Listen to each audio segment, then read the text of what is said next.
بسم الله الرحمن الرحيم. السلام عليكم ورحمة الله.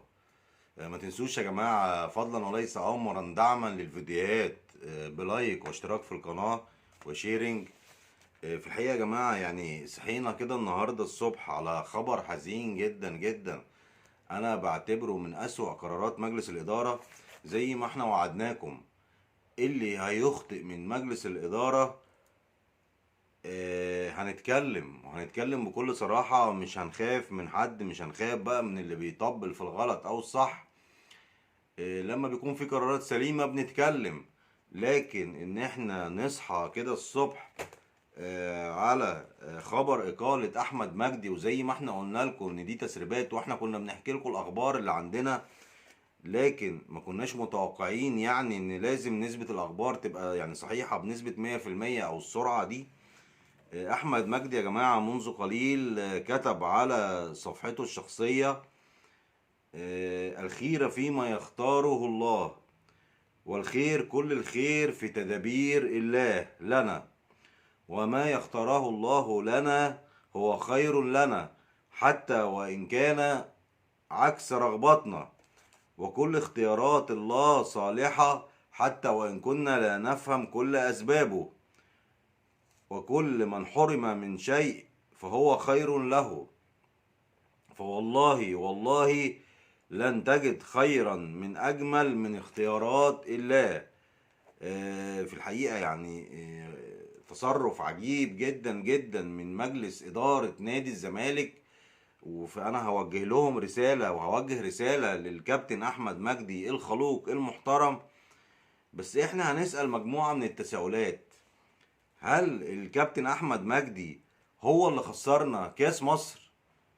هل هو السبب؟ طب هل الكابتن احمد مجدي هو السبب اللي وصل نادي الزمالك للمركز ال 13؟ يعني هو مجلس الاداره يا جماعه بيستهون بعقول جماهيره. مجلس الاداره عايز يضرب قنبله كده ويشيل الليله بتاعه الاخفاق في الماتشات الاخيره للكابتن احمد مجدي علشان هو راجل مؤدب ومحترم. يعني هو انتوا عايزين واحد قليل الادب؟ يعني حاجه عجيبه جدا جدا. يعني احنا بنتساءل يا جماعة. يعني كمان الكابتن احمد مجدي ترتيبه ايه من مدربين نادي الزمالك؟ الكابتن احمد مجدي ترتيبه التالت، مسؤول عن يعني تقارير بيبعتها لمستر جوزيه جوميز عن اللاعبين، واكيد فعلا بيشارك برأيه، لكن رأيه استشاري.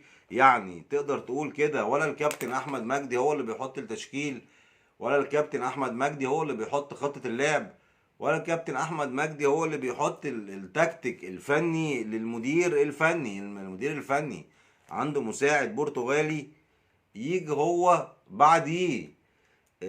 فده ظلم كبير جدا جدا. وخلي بالكم يا جماعة، الظلم ظلمات. يعني انت لو عملت حاجة غلط او ظلمت، دي مشكلة كبيرة جدا، دي هتوقعك في سلسلة من الأخطاء. هل كده احنا هنشوف الزمالك الفترة اللي جاية في نجاح؟ لا، أنا شايف إن الموضوع خطير جدا جدا. وأنا حابب بقى أوجه رسالة للكابتن أحمد مجدي: لا يا كابتن أحمد، أنت ما تعرفش إن أنت جماهيرك والله العظيم بالملايين. الراجل ده يا جماعة راجل مثقف، راجل متعلم، راجل عاشق لنادي الزمالك.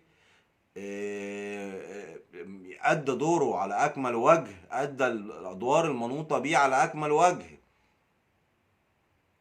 والدليل على كلامي إن هو مجلس الإدارة يمكن هو اللي خلاه الوحيد من الجهاز الفني السابق. لا، في الحقيقة يعني الكابتن أحمد مجدي غير مسؤول عن هزايم نادي الزمالك. لا بقى، ده الموضوع كده يعني بياخدنا لنقط كبيرة جدا وتساؤلات كتيرة جدا جدا. نادي الزمالك كده يا جماعة يعني مش في طريقه ان هو يبني كوادر زي النادي الاهلي. نادي الزمالك كده يعني هنرجع بقى صيغة العهود اللي فاتت والظلم اللي كان بيحصل، والعشوائية كمان كبيرة جدا في اتخاذ القرارات. الموضوع انا شايفه محبط جدا جدا ليا انا شخصيا، واكيد لملايين من الزملكاوية. اللي هم ما يرضوش بالظلم وشايفين الراجل ده عامل ايه مع نادي الزمالك. في الحقيقة كمان يا جماعة، يعني احنا اسفين يا كابتن احمد، انا بوجه لك والله اسفي الشخصي واكيد اسف ملايين الزملكاوية، لان حضرتك اتظلمت وانت فوق راسنا من فوق. القرارات خاطئة دي ممكن تبقى كارثة لنادي الزمالك. انت كنت عايز تعين حد بقى تاني جنبيه ممكن، يعني حضرتك لو كنت انت عايز تدور على تطوير فريق الكورة، شايف ان في نواقص، كنت ممكن تضيف للكابتن احمد مجدي. يا جماعة ده الراجل يعني هو اللي بيترجم لمستر جوزيه جوميز، طب انتوا عايزين ايه تاني؟ يعني مثقف ومهم جدا جدا في تشكيل نادي الزمالك. وبعدين حتى انت هتجيب مين؟ هو انت هتجيب حد مثلا من خارج مصر؟ ما انت حتى اللي هتجيبهم مروا قبل كده بهزائم مع نادي الزمالك، اذا كان الكابتن احمد عبد المقصود ولا امير عزمي مجاهد ولا محمد صبري. طب ما هم اشتركوا قبل كده في تشكيل مع مديرين فنيين لنادي الزمالك. احنا كده بنهرج، وده نذير شؤم. انا شايفه نذير شؤم كبير جدا جدا. يعني حسبنا الله ونعم الوكيل. المجلس الزمالك بيتخبط، ما كناش حابين ان هو يتخبط. يعني ليه التوتر المبالغ فيه كده؟ لا، كنت تشوف ايه اخطائك تعالجها، تشوف ايه النواقص بتاعتك. قلنا يا جماعة مرارا وتكرارا، بناء فريق نادي الزمالك هياخد وقت. النادي الاهلي اخد 3 سنين، غير ان هو مستقر اداريا من 20 سنة. ف يعني ده وارد ان يحصل تخبط في النتائج. لسه نادي الزمالك محتاج تعديلات، لسه المدير الفني لسه جاي من فترة صغيرة جدا جدا، فيعني ملحقش ان هو يتعرف على اللاعبين. انا والله مش بلاقي تبريرات. حد هيقول لي لا انت كده بتبرر يعني للاخطاء. لا، انت عايز حضرتك تشيل بقى اخطاء، ودي النقطة برضو المهمة جدا جدا اللي انا هكلمكم فيها. لو انت مجلس ادارة قوي، العنصر الاساسي هو مين؟ فين العنصر الاساسي يا جماعة للعبة؟ اللي هو العمود الاساسي لفرق كرة القدم هم اللاعبين. هل مجلس ادارة نادي الزمالك بقى، نتكلم يا جماعة، انتوا خرجتونا عن شعورنا، قدر يعاقب اللاعبين؟ لا، ما قدروش. هل انت قدرت تعاقب اي لاعب وتعلن العقوبة؟ لا، ما قدرتش. الله، يبقى جاي بتشيلها للمحترم المؤدب الكابتن احمد مجدي؟ لا بقى، يعني كده كتير يا اخي. ده انت عندك لعيبه بتاخد ملايين ملايين الجنيهات، مليارات. يعني اجمالي ميزانيه فريق كره القدم في نادي الزمالك ممكن تكون داخله على نص مليار جنيه مرتبات. يعني عندك لاعب مثلا يا اخي زي زيزو، عند عقده ب 70 او 75 مليون جنيه في السنه وما جابش اي بطولات للنادي. عندك لعيبه بقى كمان مثلا زي سامسون ولا نضاي بياخدوا ملايين الدولارات وما جابوش اي بطولات، وثغره كبيره جدا لنادي الزمالك. عندك سيف الدين الجزيري لا يصلح. عندك فيه اخطاء فنيه بالجمله. يبقى انت جاي تشيلها لاحمد مجدي؟ لا بقى، احنا لازم نقول راينا، ولازم يبقى جماهير الزمالك بقى المثقفه الواعيه اللي احنا بنخاطبهم يقولوا رايهم. وحابين الناس ان احنا نسمع ارائكم في التعليقات يا جماعه، مهم جدا جدا، لان ده هيبقى عنصر ضغط على مجلس الاداره. انا مش بتكلم ان هو يرجع او ما يرجعش، هو الراجل كده خلاص اتكسرت نفسه، لو اتعرضت عليه ملايين الجنيهات مش هيرجع.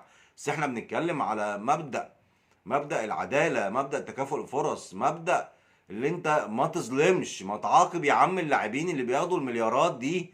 الله، هو انت اللي دخل يعني احمد مجدي هو مثلا اللي قال لمحمود علاء الفاشل اللي ما بيعرفش يمسك اي كور ولا اي مدافعين تسبب في اهداف لمجلس نادي الزمالك؟ هل احمد مجدي هو اللي قال للمدرب مثلا شغل عبد الله السعيد مدافع؟ لا بقى، لا يا جماعه، احنا صوتنا اتنبح. احنا عايزين نشوف نادي الزمالك في احسن حال. احنا بنتكلم في الحقيقه لصالح نادي الزمالك، هو ده السبب الرئيسي، واللي يهاجمني يهاجمني. احنا داعمين لمجلس الاداره، وياما طلعنا وقلنا لا لازم نقف جنب مجلس الإدارة، وده مسك الزمالك في أرض محروقة، وده سدد يعني ديون كتيرة جدا على نادي الزمالك. ده في الصح. لكن لما تحصل أخطاء كارثية زي دي، في الحقيقة أنا حزين كل الحزن، حزين فعلا كل الحزن. مش حابب أشوف نادي الزمالك بيتخبط وبيجي على المتميزين من ابنائه، واحمد مجدي متميز في دوره يا جماعه، وده كان هيبقى مستقبل الكره المصريه في عالم التدريب مش الزمالك بس. بدل ما نبني عليه، يعني عايز تزود له حد يا جماعه زود له. عشان واحد هيقول لي طب ما هو مجلس الاداره مثلا عايز يجيب حد تاني او دماء تانية او يغير.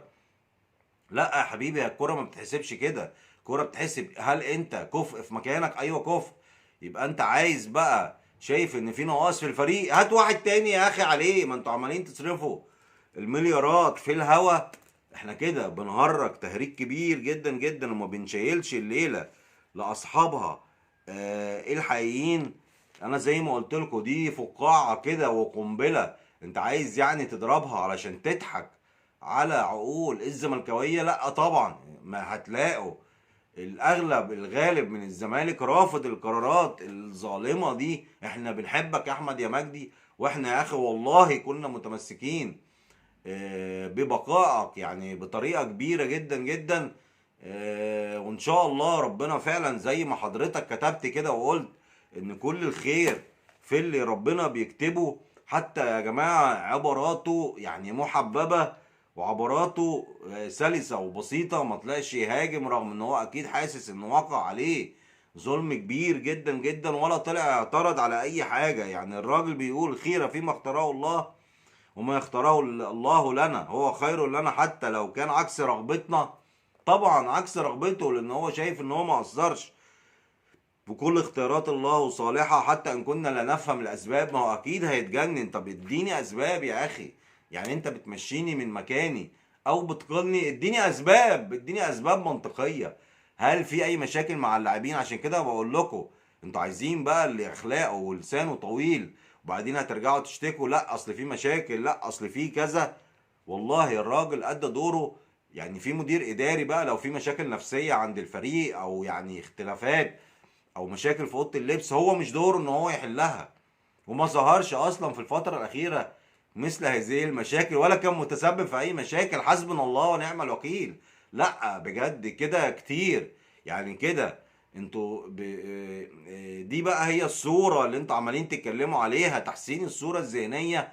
ده انت كده هتخلي الصوره الذهنيه لنادي الزمالك زي الزفت، هتخليها سلبيه جدا جدا. لا طبعا حرام. احنا هنتكلم في الحق ولا نخشى في الله لومة لائم. في الحق لومة لائم. ما ينفعش يا جماعة. الراجل ما قصرش في اي حاجة، بالعكس بيأدي بمهامه بنجاح كبير جدا جدا.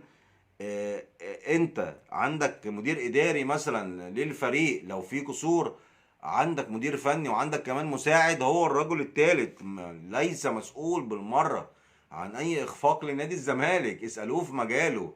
يعني حاجة تدعو للاستعجاب جدا جدا، واحنا اسفين جدا جدا يا كابتن احمد يا مجدي. احنا بنحترمك جدا جدا وبنقدرك وفعلا بنحبك جدا جدا يا كابتن احمد.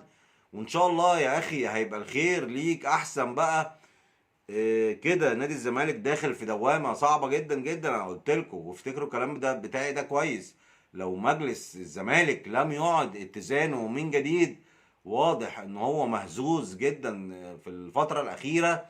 لا يا باشا، وارد ان انت تتغلب. عالج اخطائك، شوف مين المتسبب واللي انت تشيله بقى الليله. عندك اللاعبين، هل انت جرؤت؟ انت لم تجرؤ. انت كده يعني للاسف بتديني صوره سيئه اللي انت مجلس ضعيف، لا يعني لا تستطيع ان تعاقب اللاعبين. عندك لعيبه بتاخد بالمليارات. لا بقى، لا في الحقيقه عندك مدير فني شيله الليله بتاعته، لكن انت ما تجيش على الخلوق المجتهد جدا في شغله المثقف يعني المتعلم المحبوب من الجميع وتقول له شيك هاند لا انا هديك على دماغك امشي.